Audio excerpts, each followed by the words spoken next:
Ad Agrigento, a San Leone, presso il centro balneare della Polizia di Stato, alla Viale delle Dune, nell'ambito della rassegna Caffè Letterario, incontri con l'autore, lo scrittore ed editorialista del Corriere della Sera, Matteo Collura, ha presentato il libro Sicilia, la fabbrica del mito. L'iniziativa è promossa dall'Associazione Culturale Emanuela Loi, in collaborazione con la Questura di Agrigento. Ascoltiamo lo stesso Matteo Collura.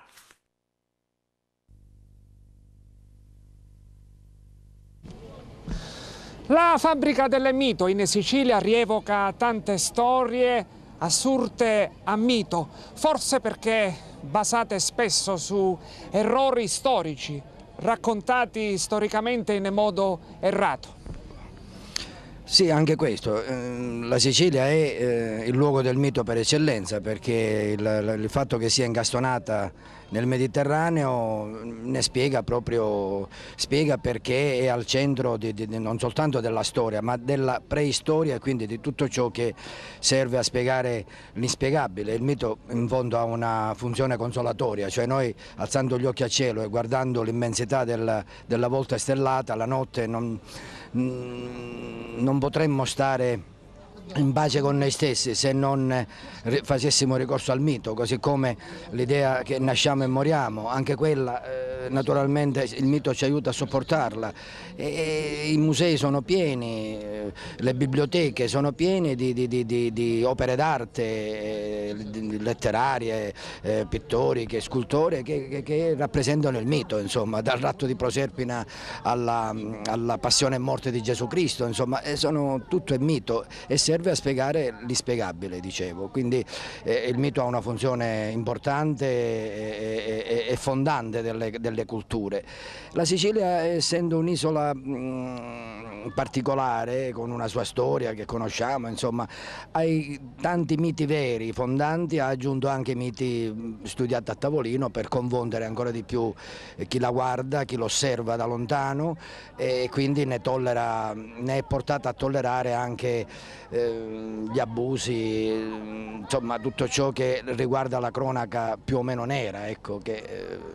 cronaca nera non intendo soltanto il delitto, ma il furto, l'appropriazione indebita, il non fare il proprio lavoro, il proprio dovere, il considerare il posto di lavoro un diritto per cui il lavoro si paga a parte, insomma, eccetera, eccetera. Vi è il rischio che, smitizzando i miti di Sicilia, la Sicilia perda in un certo qual modo il suo fascino, oppure il mito della Sicilia deve essere tratto da altro? No, non perderebbe niente, si approderebbe alla verità, quindi la Sicilia sarebbe costretta a fare i conti con se stessa, con la propria realtà, quindi guardarsi allo specchio e eventualmente adottare i provvedimenti necessari per migliorarsi, insomma, prima o poi dovrà farlo, se non vuole morire di narcisismo, insomma, cioè specchiarsi in questa realtà che la ciecherà. A proposito della fabbrica del mito, ecco, nella fabbrica di Matteo Collura adesso cosa c'è? La Sicilia ha sempre caratterizzato le ultime sue pubblicazioni, prossimamente invece si tratta di un tema che intende accantonare. Sì, anche se Sciascia diceva di Gottuso, di Renato Gottuso, il pittore, che qualunque cosa dipingesse, anche una mela, dentro c'era la Sicilia, quindi il mio prossimo libro non parlerà di Sicilia,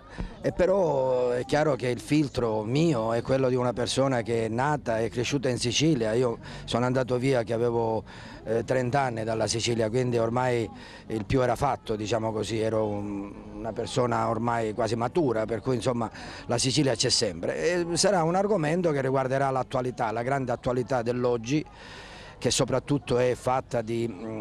anziani, vecchi. Oggi noi quando veniamo a sapere di qualcuno che muore ci rendiamo conto che l'età diciamo, della mortalità si è spostata in avanti, si muore sui 90 anni ormai, insomma. Le terze pagine sono piene di notizie che riguardano scrittori, artisti, eccetera, che muoiono vicino ai 100 anni, e quindi questo invecchiamento della popolazione comporta dei problemi, comporta quindi l'uso della badante, che ai tempi miei, quando ero giovane e cominciavo a scrivere, non c'erano, comporta l'uso di un certo tipo di ospedale, insomma, e questa realtà va raccontata, è giusto che sia raccontata, e credo che questa sarà la prossima mia produzione letteraria. Il premio Racalmare Leonardo Sciascia Grotte e le polemiche insorte sul libro Malerba di Carmelo Sardo e Giuseppe Grassonelli e a seguito delle dimissioni dalla giuria di Gaspare Agnello. Ascoltiamo in proposito Matteo Collura. Nell'Agrigentino sono i giorni del premio Racalmare Leonardo Sciascia, a parte la polemica Sardo-Agnello sul libro Malerba. Lei nel recente passato non ha espresso dei giudizi lusinghieri sul premio Racalmare. Ma io sono stato il primo premiato, la prima edizione Sciascia l'ha data a me, lui era il presidente della giuria, quindi non posso non parlarne che bene, ecco. Quando morì Sciascia io entrai a far parte della giuria assieme a Bufalino, poi morto Gesualdo Bufalino mi sono reso conto che quel premio non bastava più, cioè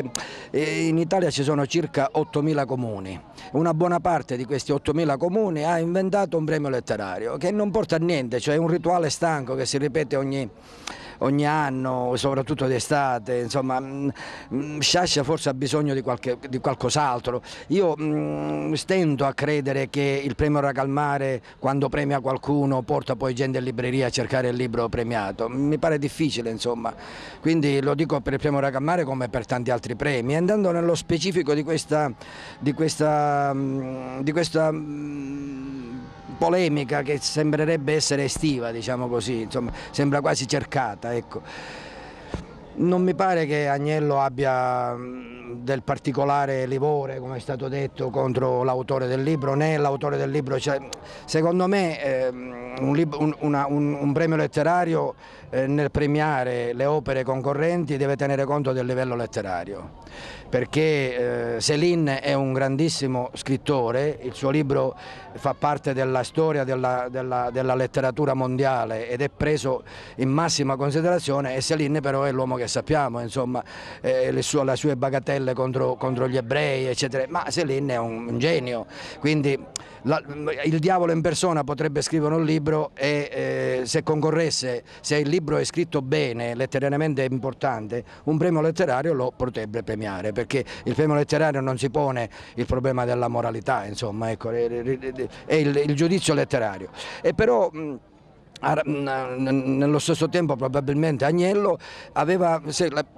penso che la sua perplessità sia venuta dal fatto che magari non considera questo libro un libro letterariamente valido, non lo so, io non l'ho letto quindi non so dire, però io vorrei approfittare per dire che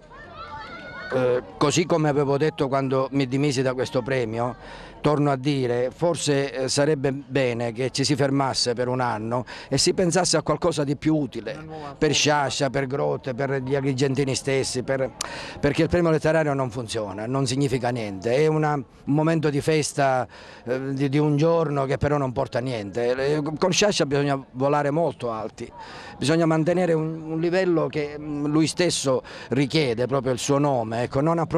queste polemiche che nascono diciamo sul suo nome sono assolutamente negative, proprio perché lui già ha lacerato il paese con le cose che ha scritto. E continuare a farlo qui ad Agrigento, in provincia, per quello che viene fatto in suo nome, insomma, mi pare assolutamente gratuito e da evitare.